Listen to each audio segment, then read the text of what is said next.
Hello everyone, मेरा नाम Sachin Rathore and friends, आज की वीडियो में हम बात करने वाले हैं नीडेड मॉडल हेल्पिंग वर्ब के बारे में। इससे पिछले वीडियो लेक्चर में हमने नीड को कवर किया था। आई होप कि आप लोगों ने वो वीडियो लेक्चर देख लिया होगा। मेरी रिक्वेस्ट है कि नीडेड को समझने, पढ़ने, सीखने से पहले आप नीड का वीडियो लेक्चर जरूर देख लें। उससे आपको और ज़्यादा क्लियर होगा कि नीडेड का यूज़ किस तरीके से सेंटेंसेस में किया जाता है। सो आज हम नीडेड को डिटेल में समझेंगे। नीडेड का यूज चाहिए था, जरूरत थी या आवश्यकता थी के सेंस में किया जाता है।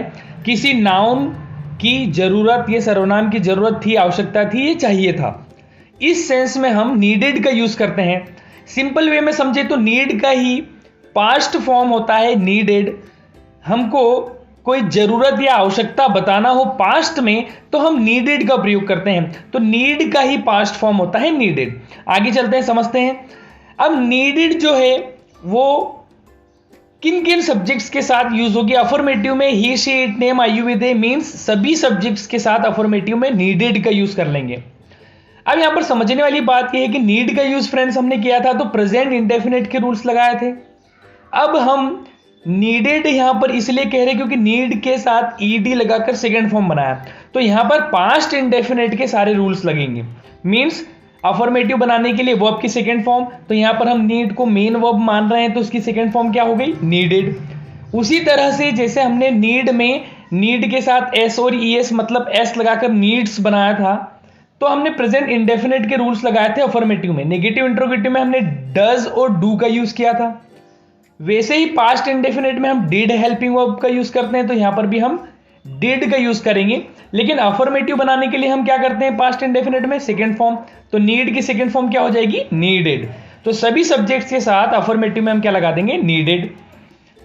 सभी सब्जेक्ट्स के साथ मींस नेगेटिव इंट्रोगेटिव डब्ल्यूएच के साथ यहां पर हम डिड मॉडल हेल्पिंग वर्ब का यूज करेंगे, सॉरी डिड हेल्पिंग वर्ब का यूज करेंगे, क्योंकि डिड जो है पास्ट इंडेफिनिट की हेल्पिंग वर्ब है। सो जब भी नेगेटिव इंट्रोगेटिव डब्ल्यूएच बनाएंगे तो हम क्या लगाएंगे, डिड हेल्पिंग वर्ब। कुछ सेंटेंस देखते हैं, उससे बेहतर तरीके से समझ में आएगा कि नीडेड का यूज सेंटेंसेस में कैसे होगा। उसे एक पेन चाहिए था, उसे एक पेन चाहिए था, ही नीडेड पेन। तो नीड की सेकेंड फॉर्म क्या है, नीडेड।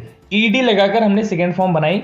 नीड यहां पर as a main verb use हो रहा है। So he needed pen. Pen क्या है, एक नाउन है। किसी नाउन या प्रोनाउन की आवश्यकता थी, जरूरत थी या चाहिए था।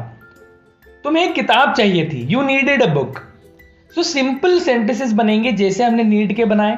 नीड में बन रहा था कि उसे एक पेन चाहिए और तुम्हें एक किताब चाहिए। प्रेजेंट में बना रहे थे इसीलिए नीड और एस लगाकर नीड्स का यूज कर लिया था।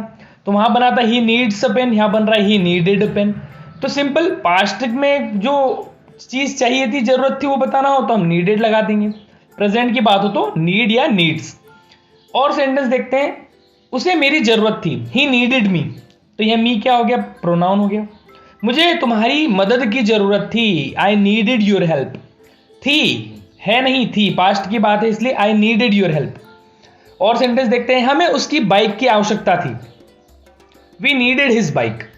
थी किसी चीज की आवश्यकता थी, पास्ट की बात। तुम्हें बोलने की आवश्यकता थी, यू नीडेड टू स्पीक। तो यहां पर needed to speak, last video lecture में भी हमने बात की कि जब भी कोई दो मेन वर्ब्स यदि एक सेंटेंस में आएंगे तो जो सेकेंड वाली हमारी मेन वर्ब होगी उसके साथ क्या लगाएंगे, टू। तो हम बोल रहे हैं यू नीडेड टू स्पीक। अब यहां पर नेगेटिव बनाते हैं हम, मुझे तुम्हारी मदद नहीं चाहिए थी, आई did not need your help. अब यहां पर देखिए पास्ट के इंडेफिनिट टेंस में आपको पता हो तो हम जब भी नेगेटिव इंट्रोगेटिव बनाते हैं तो मेन वर्ब को वापस से फर्स्ट फॉर्म में ही लिखते हैं। जैसे यहां पर हमने बोला आई डिड नॉट, तो नीडेड नहीं, आई did not need your help. क्या मुझे तुम्हारी मदद चाहिए थी, ये इंट्रोगेटिव। तो डिड पहले आ जाएगा सब्जेक्ट, बाद में did I need your help. तो इस तरीके से बनेंगे फ्रेंड्स सेंटेंसेस नीडेड के। और सेंटेंस देखते हैं, उसे पेन की आवश्यकता नहीं थी, he did not need a pen. क्या उसे पेन की आवश्यकता थी, did he need a pen. और सेंटेंस देखें हम, नीड यहां पर, हाँ ये वाला कॉन्सेप्ट जो है कि नीड जैसे हमने पढ़ा था, आपको पता हो तो नीड के वीडियो लेक्चर में हमने बात की कि need as a main verb हमने पढ़ा था और as a modal helping verb. तो यहां पर नीडेड है, needed use as a main verb, उसे जानने की जरूरत थी। अब यहां पर देखो हम यहां पर कैसे यूज कर रहे हैं नीड को, मुख्य क्रिया की तरह। सो ही नीडेड टू गो। तो जब भी मेन वर्ब की तरह किसी भी मॉडल हेल्पिंग वर्ब का यूज होगा तो आप यहाँ पर ध्यान रखने वाली बात यही है कि टू का यूज होगा उसके बाद और फिर सेकेंड जो हमारी वर्ब आ जाएगी, क्योंकि यहाँ पर मुख्य क्रिया मेन वर्ब नीड है। So he needed to go, उसे वहां जाने की जरूरत नहीं थी तो he did not need to go. उसे वहां जाने की जरूरत थी तो क्या बनेगा, did he need to go there. तो यहां पर इस तरीके से सेंटेंसेस बनेंगे मेन वर्ब की तरह यदि आप यूज कर रहे हो नीडेड को। उसी तरीके से नीडेड का यूज यदि हम करें कैसे, एज ए मॉडल वर्ब, तो यहां पर देखो उसे वहां जाने की जरूरत थी तो यहां पर हमने बोला ही नीडेड गो देयर। तो हमने पिछले वीडियो लेक्चर में पढ़ा था कि नीड का यूज अफर्मेटिव में नहीं होगा, एज ए मॉडल वर्ब हम नहीं कर सकते। आप ऐसा नहीं बोल सकते कि ही नीडेड गो देयर, आपको बोलना पड़ेगा he needed to go there, to लगाना ही पड़ेगा। तो अफर्मेटिव नहीं बनता है, लेकिन नेगेटिव इंट्रोगेटिव बनेगा। जैसे उसे वहां जाने की जरूरत नहीं थी तो he needed not go there. क्या उसे वहां जाने की जरूरत थी, तो नीडेड, चूंकि यहां पर मॉडल हेल्पिंग वर्ब है तो हेल्पिंग वर्ब को हम पहले लिखते हैं सब्जेक्ट को बाद में इंट्रोगेटिव बनाने के लिए, तो नीडेड पूरा का पूरा पहले आ जाएगा, तो needed he go there. So I hope आप समझ पा रहे हो कि एज ए मॉडल वर्ब कैसे यूज होगा।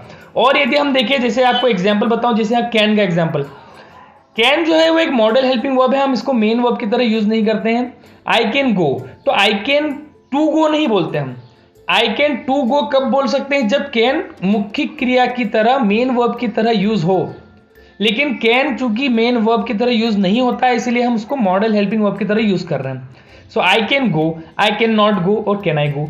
नीड और डेयर ये ऐसी modal helping, semi modal helping verb से जिनका यूज दो तरह से होता है, या तो आप उनका यूज मेन वर्ब की तरह करें या तो मॉडल हेल्पिंग वर्ब की तरह। लेकिन जब हम मॉडल हेल्पिंग वर्ब की तरह करते हैं, जिसे यहां पर दिखा आपको, मॉडल हेल्पिंग वर्ब की तरह कर रहे हैं तो हम अफर्मेटिव नहीं बना सकते उसका, नेगेटिव इंट्रोगेटिव बाकी सेंटेंस आप बना सकते हैं। तो ये है हमारा बेसिक कॉन्सेप्ट नीड, नीडेड। इससे पिछले वीडियो लेक्चर में हमने नीड को समझा और ये था हमारा नीडेड। एक सेंटेंस को पूरे 6 प्रकार के सेंटेंसेस में बना सकते हैं आप इस तरीके से कि मुझे एक पेन की जरूरत थी, आवश्यकता थी या चाहिए था। आई नीडेड अ पेन, नहीं थी आवश्यकता तो I did not need a pen. क्या मुझे पेन की जरूरत थी, तो did I need a pen, मुझे जरूरत नहीं थी, did I not need a pen, मुझे एक पेन की आवश्यकता क्यों थी, so why did I need a pen, क्यों नहीं थी, WH का भी negative, why did I not need a pen. इस तरीके से एक और बनाए, यदि मुझे एक कार की जरूरत थी, आई ही नीडेड, मुझे या उसे एक कार की जरूरत थी, ही नीडेड अ कार, उसे एक कार की आवश्यकता नहीं थी, he did not need a car. Did he need a car, क्या उसे एक कार की आवश्यकता थी, क्या उसे एक कार की आवश्यकता नहीं थी, did he not need a car. क्यों थी उसे एक कार की आवश्यकता, why did he need a car, उसे एक कार की आवश्यकता क्यों नहीं थी, WH का भी negative, why did he not need a car. So I hope friends आप लोगों को समझ में आया होगा कि किस तरीके से नीडेड का यूज करना है।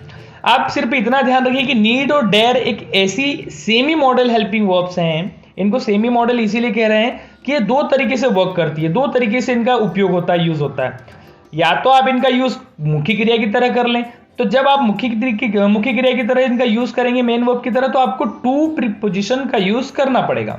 लेकिन यदि आप इनको as a modal helping verb use कर रहे हैं, सेमी मॉडल जो है हमारे डेयर और नीड, इनका यूज मॉडल हेल्पिंग वर्ब की तरह करोगे तो आपको वहां पर टू यूज नहीं करना है।